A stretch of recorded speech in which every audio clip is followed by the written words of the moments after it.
Mayong hapon sa tanan. Nagsota digali sa tubo no. Ginlantaw na to ng area sulod. So karon may makita na kita nga damage sang ilaga. Damo na sing natumba niya. Pero so far daw mo pa lang ni isagay katumpok kalin daw na damage no. Tumba gid. May agi na. Bali. Kay gasugod naman ligid or kamang ang aton nga tubo. Siot gid kayo na try na natin na tinluan para lasig magulang pero hindi na din natin mapenetrate. Kagang isa po yung nakita tadi subong haring yellowish nga parts ng iya daon. Ano ano ay hanini nga masakit sa tubo base sa iyang itsura sa kulor, pero ang lawas niya okay lang man. Nakita natin dagko man siya.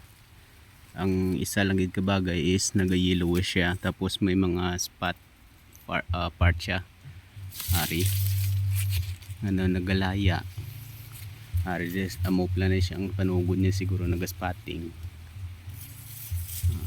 dogong brownish galakot sa green. Pero sa kadugayon gay yellowish araw isa gina siya katumpok. Nakita ko sa nababaw kag ginamon nga ginsulod ko. So isa lang siya katumpok. So any information or idea about sining nga discoloration niya nga naga yellowish makita natin nami man ang lawas niya.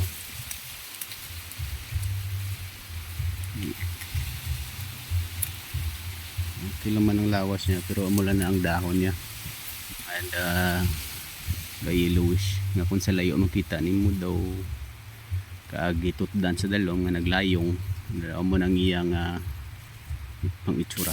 So any information guys sa managatanom-tanom kag may mga ideya kag nakauna na experience ni madako gid ni nga bulig sa aton nga mga gatanom-tanom. Salamat gid liwat kag happy farming.